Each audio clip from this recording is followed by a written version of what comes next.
Welcome to A Magical Life, Health, Wealth and Weight Loss. I'm your host, Magic Barclay, lead practitioner at Holistic Natural Health Australia and #1 best-selling author. In this podcast, I aim to give you practical tips on how to accelerate and sustain your health, increase your financial, spiritual and emotional wealth, and to look at something that haunts many of us needlessly, weight loss. In some episodes, I'll have guests available to give you even more tips, but in others, the floor is yours. Drop us a line at A Magical Life Podcast on Facebook and let me know what you would like to know more about. Now, sit back and enjoy, because it is time for you to create and truly discover a magical life. Welcome back to A Magical Life. I am joined today by Fiona Demark. Fiona is an inspirational speaker and life coach. She helps people who are stuck and frustrated with their lives to create a new reality. Fiona has been legally blind since birth and loves to share her story of resilience, positivity, and life achievements to inspire and motivate others. Fiona knows the importance of a positive mindset and a can-do attitude. This has helped her to overcome adversity and think outside the square in order to achieve her dreams. Her interest in natural therapies has led her to study hypnotherapy and Reiki to complement her skills in life coaching and social work. After moving from the outback to the city to complete her social work studies at university, Fiona has worked with a range of people to support her clients through significant life changes. Fiona is the proud mum to 2 teenage daughters, works a full-time job at Vic Roads and manages her own business. Fiona loves adventure, often being pillion passenger on her husband's motorcycle, and says that riding around Phillip Island at 300 kilometres an hour was something she will always remember. Fiona lives her life focusing on her 4 main senses that now work more efficiently than if she could see. She says that she loves the smell of rain, clean clothes and bookstores, and yes, she goes to bookstores and smells the books, even though she uses audio and ebooks to read. She loves the touch of the sun on her skin, the wind in her hair, and hugs from loved ones. Fiona says the taste of a great meal or glass of wine are things that she savours, and of course, her hearing. She enjoys reading audiobooks, chatting with friends, and listening to a wide range of music. Fiona never says no to a challenge or opportunity, never letting her disability prevent her from achieving the things she sets her mind to. Fiona speaks to community groups, job seekers, and corporate organisations to share her story of inspiration, motivating others to set goals and achieve their dreams. She also works individually with clients to provide one-on-one support and coaching. Welcome, Fiona. Thanks for joining us. Thank you. So, legally blind since birth. What can you tell us about that? So when we use the term legally blind, it's actually quite interesting. It covers quite a wide range of things. So it might be someone that has absolutely no sight, and I'm not even quite sure where the boundary lies, but there's some point where you're considered to be, rather than just vision impaired, legally blind. And so I tend to use the term legally blind because for me, I've probably got about 90% vision loss at the moment. My sight has deteriorated as I've gotten older. And so I think people get their head around that a lot easier. And my theory is, as I always tell them, assume the worst and work backwards. And it's much easier than saying I'm vision impaired. And then people kind of look at you and go, what does that exactly mean? So, it's a term that I've probably just picked up over the last couple of years, just for the easiness of explaining to other people, I think. But yeah, so vision's always been pretty shonky. It's just gotten gradually worse as I've gotten older. Wow, that's amazing that you get so much done without that sense. And I really love that you embrace the other 4 senses. Yeah, I think your brain just automatically fills in those gaps. So it's such a huge percentage. I think it's something like 80% of your input is done through your eyes as a person that can see as without any vision issues. And so obviously, because I'm not taking in all of that information from the site, I'm having to use my parts of my brain. Well, I'm assuming I'm using that 80% parts of my brain for other things. Otherwise, it's having a really good sleep most of the time.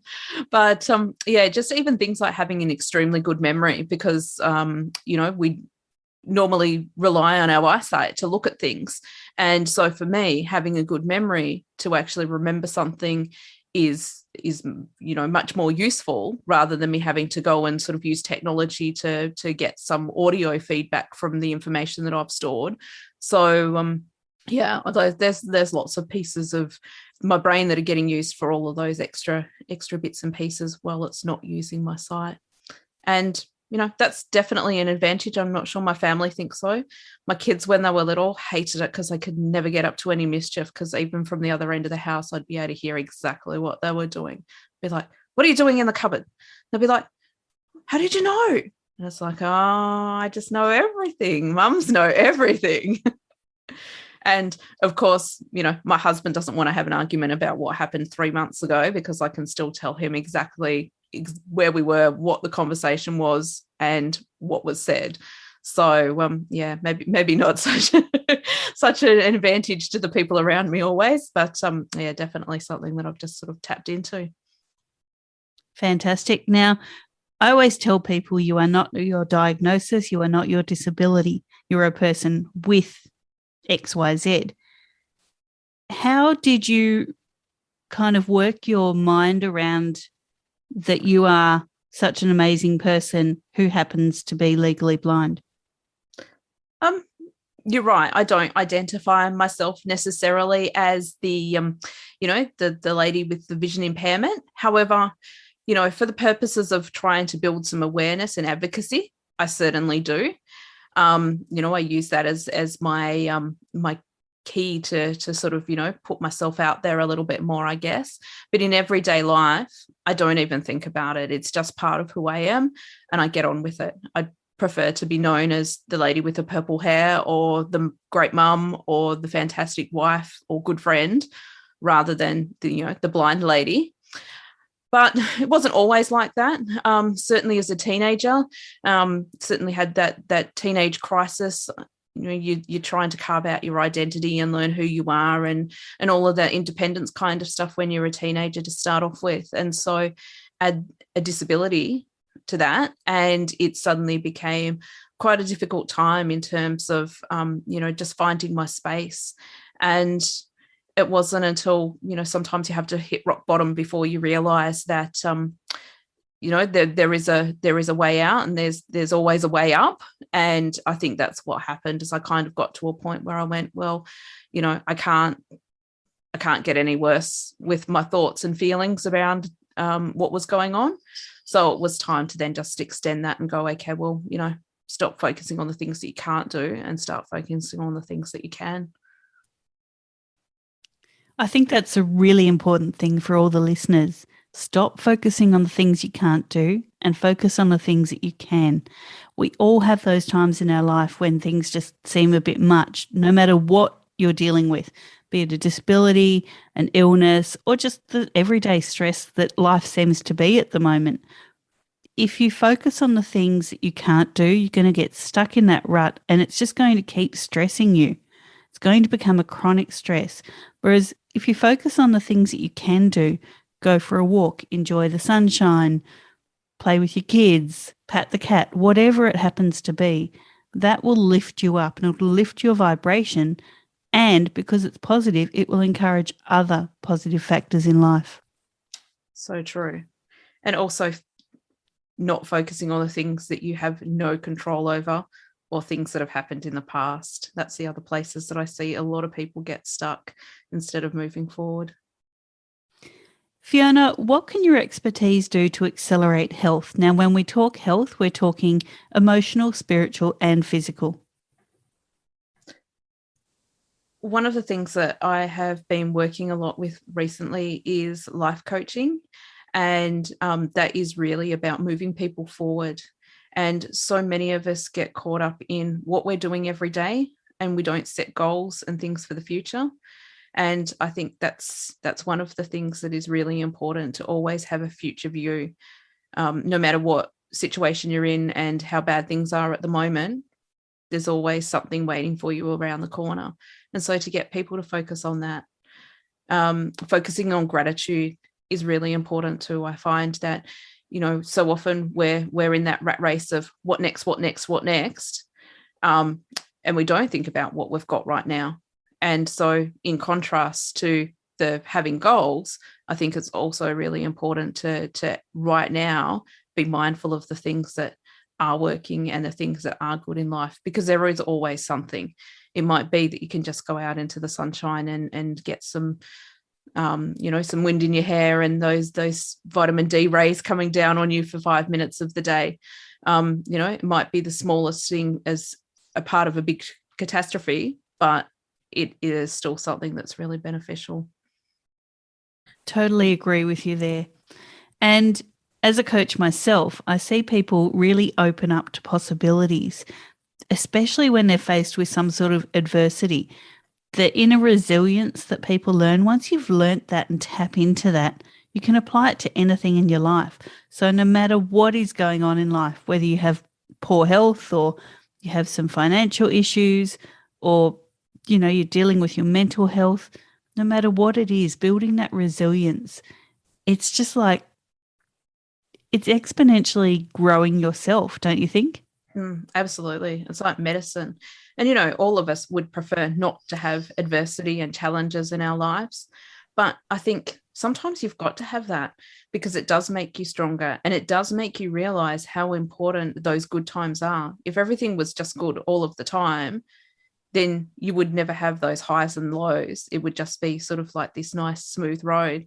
And although the smooth road sounds like it's a nice place to be, sometimes you do want those highs and lows to be able to contrast. And I think that's something that a lot of people forget. They sort of don't realize, those amazing happy moments that you can look back on are only created by the contrast of the sad, horrible things that have happened as well.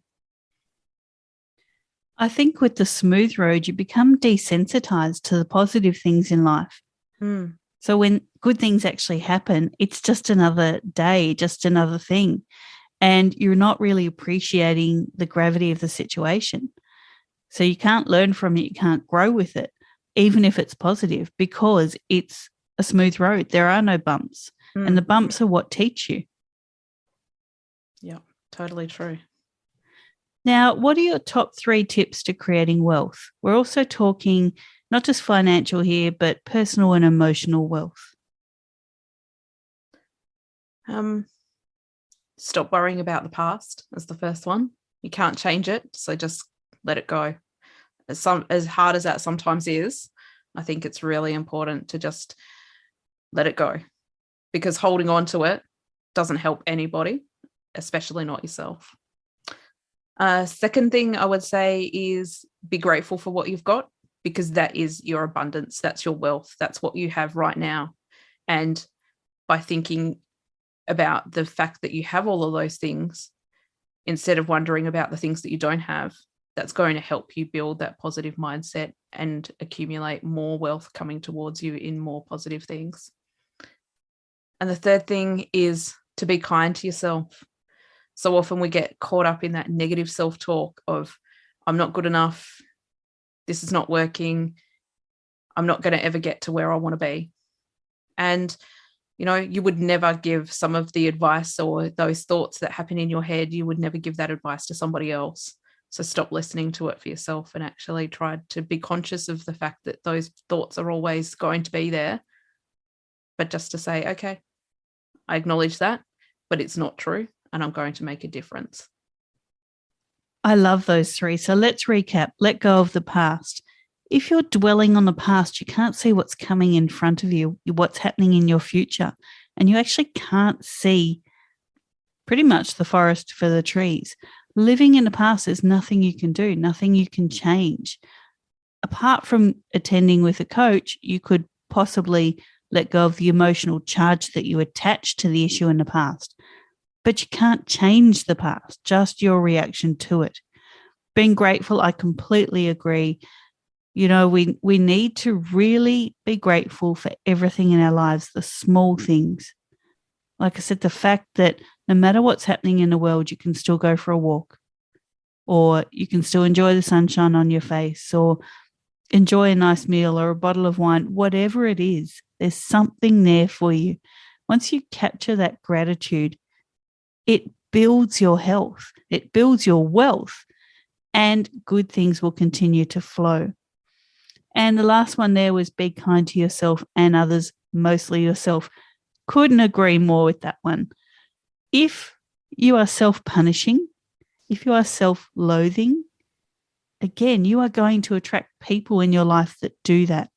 And your financial wealth will reflect that distrust, that hate of yourself. So if you're looking to build wealth, no matter what sort of wealth it is, look at yourself first. That is your wealth. Your personal wealth is what is the platform for everything else. Wouldn't you agree? Absolutely.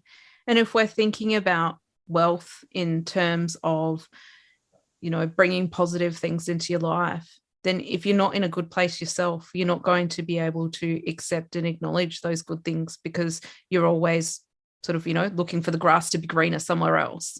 So I think, that's really important to be able to say, I'm okay with me, because once I'm okay with me, I can then embrace all of those other good things that come along. And if you're looking for the grass to be greener, go and water your own grass. Like fertilize it, water it, and look after it. No one else is going to do it for you. Absolutely. Now, we talk about weight here a lot, Fiona. The title of the podcast is weight loss, but I like to really say weight release. So my next question is, if you've ever battled with your weight, what was the trigger to release it? And what can you offer the listeners to reduce their stress? Because we know stress is a key issue in weight problems. I will openly admit I'm fighting the tummy battle at the moment. And look, I find the older I get, the more difficult or the different things that I need to do to make it go away. So I think, when I was 20, I never even had to worry about it. When I was 30, it seemed to just magically disappear when I thought about it. It was like, okay, I want to get rid of that. And it just, ta-da! Now I'm in my mid-40s. It's like, how come every time I get on the scales, it's telling me the same thing? Maybe the scales are broken. So I keep on checking, are they stuck? Are they stuck? And it's like, no, they're working just fine. Just weight isn't going anywhere. And I suddenly decided, stop looking at the scales. I do see a personal trainer a couple of times a week. I do dance class. And look, I wouldn't be able to do those things if I were not fit. And so I think at the end of the day, my health and my fitness is so much more important than my weight. And my weight is based upon how I feel about myself. To be honest, I don't care what other people think. It's all about how I feel comfortable. And as long as I can present myself in clothing that makes me happy, and, I feel comfortable presenting myself to the world the way that I am, I think my health and my fitness is much more important. So having the breath to be able to walk up and down the hill, or to be able to, go and pick up my children, or, to be able to perform in dance class and be able to sort of, keep up with everybody else that's maybe 20 years younger than me. Those are the important things. It's not necessarily about my physical weight. It's about more, just really focusing on those health things.